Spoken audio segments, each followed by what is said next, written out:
안녕하세요. 오늘 8월 28일 금요일 밤이에요. 밤에 집에 있다가 밤에 화실에 와서 그림을 좀 한 다음에 지금 이제 새로운 책을 읽어보려고 합니다. 바깥에 비 내리는 소리가 많이 나고 있어요. 바깥에 있다가 나갈 때는 아마 비를 맞지 않을까 생각은 드는데 우산을 안 가져왔거든요. 집하고 화실하고 가까워서 그래도 괜찮아요. 아, 요번에는 대지 씨 그림 한번 해볼래요? 라는 책을 읽어보겠습니다. 박용 선생님께서 쓰셨어요. 화가세요. 국내외 24회 개인전과 17번의 아트페어, 300여 회가 넘는 단체전을 가진 박용은 이동훈 미술상 특별상, 대한민국 미술대전 특선 2회 등 수상하였다. 근데 이 책이 2005년이던가, 아니다. 2011년도에 출간이 돼서 벌써 10년 정도가 됐죠? 지금은 아마 제 페이스북 친구 같기도 하신데, 그래도 제가 이 책을 소개해 드리면서 저도 읽고 싶어서 한번 구입해 보았습니다. 대지 씨의 그림 한번 해볼래요? 는 오랜 시간 실기 강의를 통해 얻은 경험을 토대로 그림 제작에 필요한 내용들을 사랑하는 여인에게 보내는 편지 형식으로 집필하였다. 와, 연인에게 편지 형식으로 글을 썼다고 되어 있네요. 같이 그림을 하는 분께서 글을 쓰셨기 때문에 아주 저한테는 흥미로운 책이 될 것 같습니다. 대지 씨에게 보내는 편지. 안녕하세요, 대지 씨. 이 글을 쓰게 된 동기는 어둠 속에서 대지 씨의 슬픈 모습을 보았기 때문입니다. 그 순간 울지 않기를 바랬지만 막상 그 자리를 벗어났을 때 정말이지 내가 대지 씨를 위해서 무엇을 할 수 있을까 하는 생각이 들었습니다. 그림으로만 지금껏 살아온 내가 누구를 위해서도 무엇 하나 도움을 줄 수 없고 그렇다고 진정한 벗이 되어 줄 수도 없음이 무책임하다 못해 비굴하다는 것을 거울을 통해 보았습니다. 하루 종일 그 생각이 떠나지 않았습니다. 하지만 얼마 전 대지 씨가 그림에 대한 고민하는 모습을 생각나서 이 글을 쓰기로 마음을 정했습니다. 내가 알고 있는 그림의 기초 상식부터 지금껏 지켜온 나의 그림 세계까지 정리하여 본다면 나도 대지 씨도 도움이 될 수 있다는 생각에 이 글을 써내려 갑니다. 이 글은 처음부터 끝까지 무엇을 보고 쓰거나 참고하지 않았습니다. 그동안 써놓은 작가 노트나 도판 외에는 별도로 인용하거나 옮기는 글도 없지요. 곧 이 글은 나의 생각이며 그동안 강의했던 내용을 머릿속으로 정리하면서 대지 씨에게 어떻게 하면 가장 이해하기 쉬울까를 먼저 생각하며 적어나간 글입니다. 그래서 조금은 부족한 글일 수도 있겠다는 생각이 들지만 이해되지 않은 부분을 질문하여 주시면 회답을 드리는 것으로 부족함을 메워 나가겠습니다. 이 글은 나의 미안함에 대한 글이기도 하지만 대지 씨에게 도움이 되는 글이 될 수 있다면 세상에서 가장 긴 편지가 되고 싶습니다. 사랑합니다. 박영올님. 우와, 글도 잘 쓰시나 봐요. 대지 씨를 위한 글이 될 수 있다면 세상에서 가장 긴 편지가 되고 싶습니다. 왜 근데 대지 씨라고 했을까요? 그림에 있어서 목차입니다. 그림에 있어서 가장 훌륭한 선생은 좋은 그림입니다. 내 그림 찾기. 먼저 자신의 취향이 무엇인가를 찾아야 합니다. 모방으로부터 창조의 과정을 말하려 합니다. 내 취향에 맞는 작품을 찾았다면 이젠 표현 기법을 연구해 보세요. 대지 씨가 흥미를 가질 만한 표현 기법 두 가지를 설명해 볼게요. 내 그림을 찾는 것은 나를 정리하는 길입니다. 이렇게 해보세요. 기초적인 재료와 특징을 간단하게 설명해 볼게요. 작품에 나타나는 가치관이나 문화적인 관점에 대하여 생각해 보셨나요? 좋은 그림을 그리는 데는 반복성이 꼭 필요하다는 것을 아시나요? 소재가 떠오르지 않을 때는 이렇게 해보세요. 작품 제작을 해나가는 스타일 세 가지를 설명해 보세요. 볼게요. 그림을 완성하는 단계 또는 채색의 단계를 설명해 볼게요. 내가 생각하는 구도법에 대해서 설명해 볼게요. 색채의 신비는 어떻게 만들어 가야 할지 생각해 보셨나요? 화가의 삶이란 어떤 것인가요? 나의 작품에 대하여 이해하기 쉽게 설명해 볼게요. 맺는 말. 와, 네, 저는 이 책이 너무 마음에 드네요. 저의 궁금증이 때로는 이 책을 통해서 해결되길 바라면서 읽어보겠습니다. 그림에 있어서 가장 훌륭한 선생은 좋은 그림입니다. 저도 그건 그렇게 생각을 해요. 그래서 좋은 작품을 더 보고 싶고 무언가에 더 빠져서 그 깊이 있게 더 스스로가 더 알고자 하는 그런 부분들에 대해서 해답을 찾고 싶기도 하고 늘 하면서 고민이 가득가득 쌓이기도 하죠. 처음 중학교 미술 교과서를 접했을 때 첫 페이지 안내 글귀가 생각납니다. 미술은 표현과 감상으로 이루어졌다. 표현과 감상. 미술은 표현만으로 이루어진 것이 아니라 그 절반은 감상의 영역이 차지하고 있다는 것을 설명하는 말이지요. 저는 미술실기 강의를 할 때 첫 시간엔 반드시 그림에 있어서 좋은 선생은 강단에 있는 선생이 아니라 좋은 그림이라는 사실을 언급해 감상의 필요성을 강조하곤 합니다. 좋은 작품은 컬렉터의 수집 욕구를 충족시키기도 하지만 그림을 그리는 작가에게는 영감을 부여하지요. 그것은 시대를 뛰어넘어 후각들의 창작 욕구를 유발케 하는 동기가 되기도 합니다. 그렇기 때문에 작가든 일반인이든 그림에 관심 있는 사람이라면 많은 작품을 보고 느끼는 것이 중요하며 그림을 많이 보다 보면 어느 그림이 작품성이 있는지 그 느낌으로 알게 됩니다. 이러한 사실들을 실제 작품을 통해 좀 더 실감나게 이해할 수 있도록 몇몇 작가들의 작품을 소개하면서 이 글을 시작해 볼까 합니다. 강요배, 별나무, 캔버스의 아크릴, 김일의 첫눈. 저도 김일의 선생님 작품 좋아해요. 김종원 선생님은 수채화거든요. 수채화도 너무 좋고 저는 조금 먼 길 같아요. 아직까지도. 류영도, 여인의 향기, 이강화, 엉겅퀴하고 약간의 동양적인 느낌이 섞여 있는 느낌이죠. 이원희, 이정웅, 영원한 생명의 시, 대화, 장이규, 장순업. 저는 이렇게 개인적으로는 이런 색채로서 표현하는 그런 작품들이 좋아요. 색채를 가지고 구성한 느낌? 설명을 많이 필요로 하는 그림보다도 딱 감각적으로 제 느낌으로 와닿는 것들이 좋은 것 같더라고요. 이분도 제가 너무 좋아하는 분이에요. 정우범, 환타지아, 수채화 화가세요. 차대영, 당신을 초대합니다. 쉽게 말을 하지 않기 위해 절제하며 아름다운 세기축제를 만들어갑니다. 가끔은 초록빛 정원이기도 하고 가끔은 분홍빛 새색시 같기도 하며 펼쳐진 색감의 인연 속으로 당신을 초대합니다. 색감의 인연.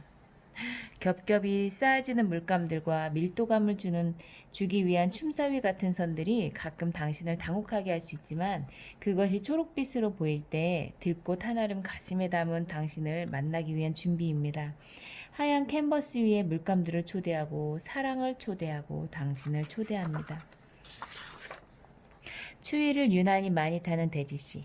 어젯밤 눈이 내리면서 본격적인 한파가 시작된 듯합니다. 오늘 눈을 떠보니 마당을 덮은 첫눈의 강아지가 먼저 도둑 발자국을 남겼더군요. 어젯밤 내리는 눈과 더불어 고운 꿈 꾸셨나요? 요즘같이 추운 계절에 집을 꾸민다던데 그 일로 바쁘셔서 저를 잊으신 건 아닌지 괜한 투정도 해봅니다. 대지 씨를 직접 뵙지는 못하지만 호숫가 테라스에서 진한 커피향을 맡으며 대지 씨와 대화하는 모습을 상상하며 이 글을 쓰고 있습니다. 언젠가 대지 씨가 그림에 대한 고민을 이야기한 적 있지요. 이 글은 그런 대지 씨를 위해 쓰는 글입니다. 그래서 책의 소 제목을 내 그림을 찾고자 하는 대지 씨에게라고 붙여보았습니다. 첫 번째 단락은 그림을 시작한 후 어느 정도 시를 보낸 일반 작가가 자신의 그림을 찾는 방법에 대하여 나름대로 정리해보고자 합니다. 이해를 돕기 위해 문제의 도판과 함께 단락번호를 만들어서 설명을 풀어나가겠습니다. 그래도 혹 이해가 되지 않는 부분이 있다면 별도로 말씀해 주세요. 꼭 해답을 드리겠습니다. 과학은 가설과 검증을 통하여 이론을 만들고 그 이론이 옳은지 그른지를 규정해가는 학문입니다. 반면에 예술은 일반적으로 과학과 같은 특별한 패러다임을 필요로 하지는 않는 것으로 인식하고 있지요. 그렇지만 그림의 첫 도입 단계에서는 어느 정도 과학과 같은 가설과 검증이 필요합니다. 저는 이러한 과정을 내 취향 찾기라고 명명할까 합니다. 그 다음 자신의 방식을 견고히 하는 부분을 기법의 정리로 설명하고 그림을 그리는 과정에 개인적인 노하우를 이렇게 해보세요 소개하려고 합니다. 그리고 그리기의 무료함을 덜어주고자 하는 바람으로 제가 예전에 쓴 작가 노트 중 쉬어가기 글을 삽입하였습니다. 그럼 지금부터 대지 씨의 오른손을 잡고 첫 장을 열어갑니다. 내 그림 찾기. 그림을 그리고자 할 때 가장 고민스러운 점은 무엇일까요? 그림에 대해 묻고 싶은 여러 가지 이야기, 그림을 그릴 때 필요한 이야기, 그림을 그리는 사람의 미적인 능력을 먼저 말해야 하는 것이 순서겠지요. 그런데 대지 씨가 그림에 대해 어느 정도 알고 있는지, 그림 그리는 작업에 대해 어느 정도 파악하고 있는지를 명확히 모르는 상태에서 드리는 설명인지라 혹시 동문서답의 신뢰를 범하는 것이거나 교사가 학생에게 훈계하듯 전하는 것이 아닌지 조심스러워집니다. 그래서 저는 이 글을 폭넓고 쉬운 측면에서부터 접근할까 합니다. 우선 그림의 초보적인 내용과 더불어 고민에 빠질 만한 내용으로 글을 시작합니다. 너무 초보적인 내용이라고 느껴진다면 그냥 넘어가도 좋고 혹 추가적인 설명이 필요하다면 저의 온라인 카페에 메일과 질문을 올려주세요. 최대한 자세한 글로 해답을 드리겠습니다. 이 글의 첫 대목인 내 취향의 그림 찾기를 열겠습니다. 내 그림 찾기는 바로 발견에서 시작합니다. 물방울 작가 김창렬 선생님의 자서전에 이런 내용이 있습니다. 불란서에서 몇 년 동안 미술 공부를 하면서 변변한 자신의 그림이 없어 고뇌의 눈물을 흘리던 비 오는 어느 날 나는 창문을 타고 흐르는 물방울을 보았고 그때부터 난 물방울을 그렸노라. 창작성은 발견의 의미를 많이 포함하고 있습니다. 독일 작가 막스 에른스트가 어린 시절 환영과 마호가니 나무의 무늬를 통해 표현 기법을 발견한 것처럼 발견은 내 그림의 찾기의 시작입니다.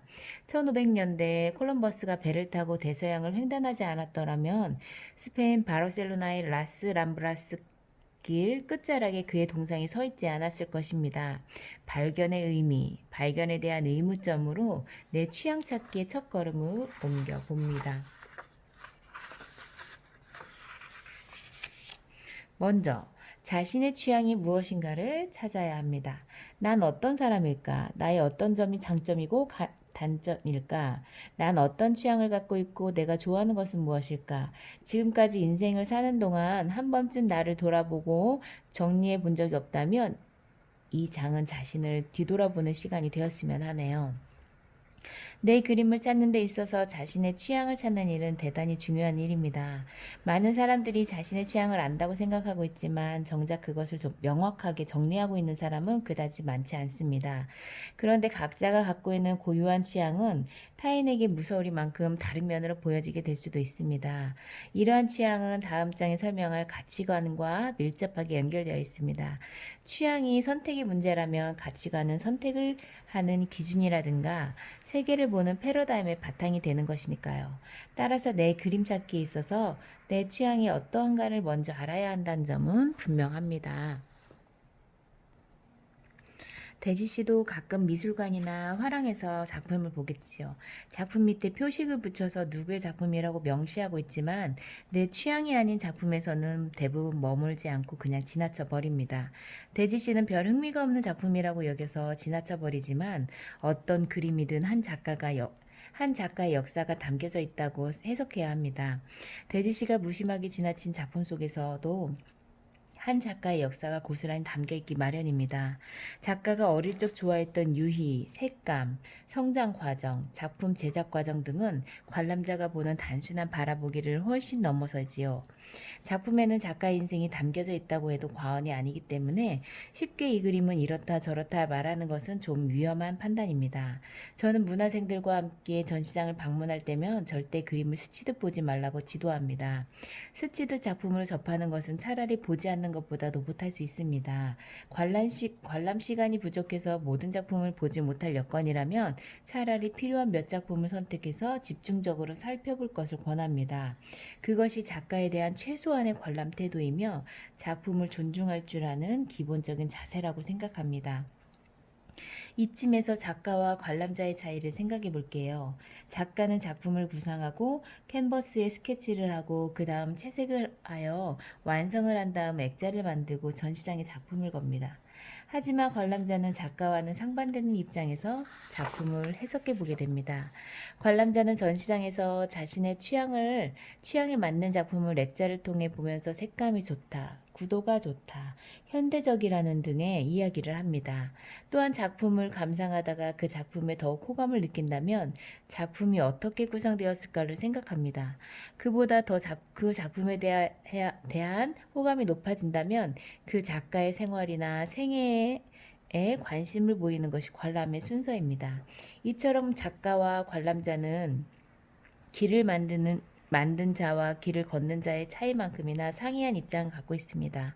대지 씨가 자신의 작품을 찾고자 하는 의지를 갖고 있다면 전자의 감상법에 대한 이해를 통해 관람의 태도부터가 달라져야 한다고 생각합니다.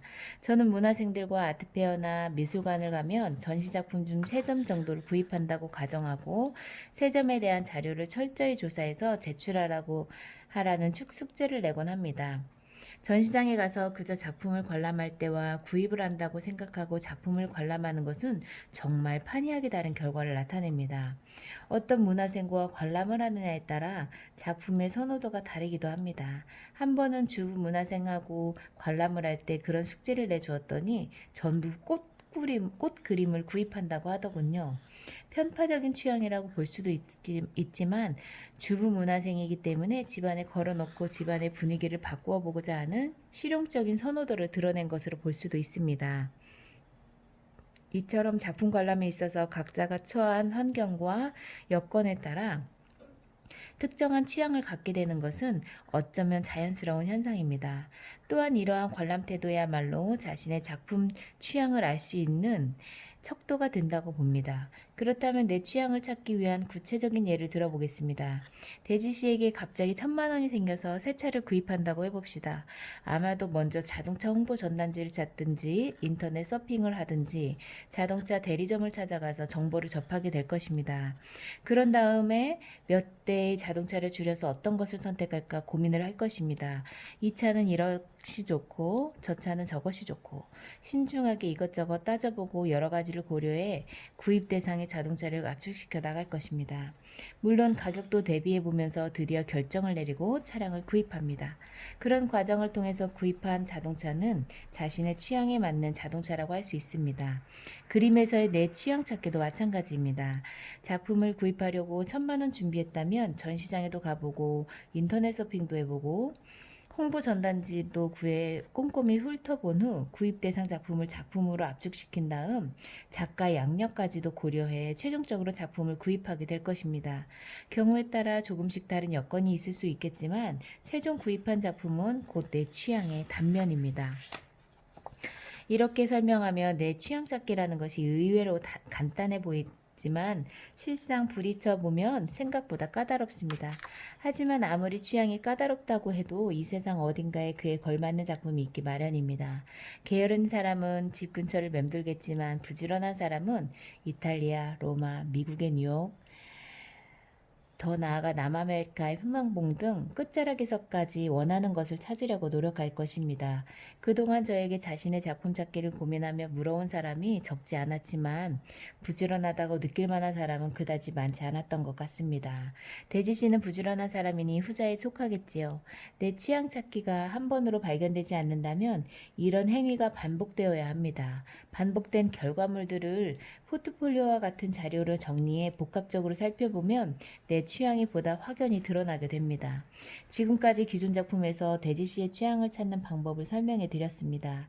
다시 말하면 이미 그려놓은 기존 작가의 선호도에 맞춘 자신의 취향이라고 말할 수 있지요.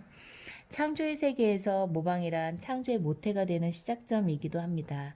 모방이 예술의 바탕이 되는 것은 분명합니다. 아이들은 정상적인 활동을 하는 성인이 되기 위해서 부모나 존경하는 인물들을 반복적으로 흉내내거나 따라하기 마련입니다. 그런데 성인이 되어서도 소꿉장난을 하고 어린아이와 같이 행동한다면 매우 이상한 사람으로 취급받게 되죠. 그래서 누구나 청소년 시기를 거치면서부터 스스로 개성을 만들어가고 자신의 정체성을 독립적으로 확보해 나가게 됩니다. 마찬가지로 그림을 그리기 시작하는 초창기에는 누군가의 그림을 옮겨보게 되지요. 시작의 초기에 모방은 꼭 필요한 요소이기도 합니다. 이때의 행위는 창조를 위한 모방으로 인정될 수 있습니다. 그래서 모방은 흔히 창조의 어머니라고 일컬어집니다. 하지만 이때의 모방은 또 다른 발전을 위한 창조를 만드는 밑거름으로서 인정될 수 있습니다. 어느 정도 입지를 갖게 되었을 때는 누군가의 그림을 그대로 베낀다면 그러한 모방은 바로 낙제점을 받을 수밖에 없습니다. 그와 같은 모방이 왜 낙제점인지 설명해 보겠습니다. 대지 씨가 샤가리 그림을 좋아해서 그 그림을 모방했다고 합시다. 전시장에 걸린 대지 씨의 작품을 보고 가까운 주변 사람들은 색감이 좋네요, 느낌이 좋네요 라고 말할지도 모릅니다. 그러나 사람들은 그 작품 속에서 대지 씨의 그림을 생각하지 않습니다. 샤가를 떠올릴 뿐이지요. 언젠가 서울 인사동의 전시장을 찾았을 때의 일입니다. 전시된 작품이 좋아서 한참을 머무르며 작품을 감상했습니다. 몇 주 우연히 찾게 된 다시 그 전시장을 들르게 되었는데 그 작품이 계속 전시되고 있었습니다. 그런데 뭔가 소재가 달라진 듯한 느낌이 들었습니다.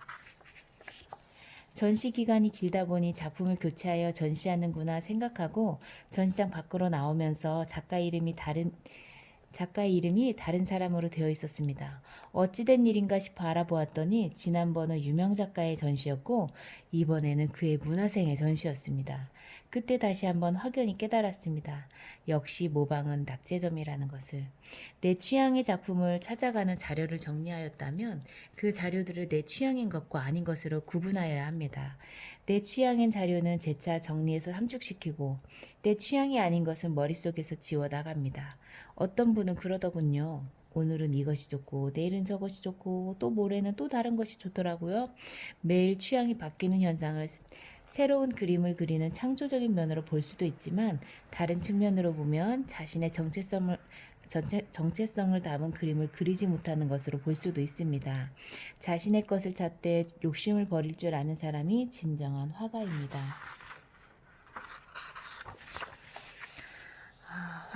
화가가 되는 길은 멀고도 험하죠.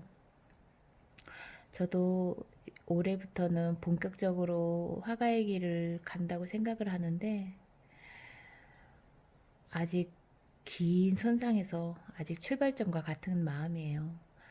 아직 막연하기도 하고 그렇게 말하고 싶진 않지만 아직도 좋아하는 것 때문에 그림을 좋아하기 때문에 한다는 마음을 갖고 있어서 때로는 아직 마음의 준비가 덜 된 것 같기도 하더라고요. 작가 마인드가 있어서 좀 더 확고한 나의 생각을 어떤 마음을 갖고 어떤 작품을 할 것이며 어떻게 전달을 할 것이며 어떤 이야기를 그림에 담을 것이며 이런 모든 것들이 아직 고민하고 있거든요. 그래서 차근차근 제 삶에 그림을 녹여내면서 작품을 하려고 노력합니다. 오늘은 여기까지. 모두 좋은 주말 되세요.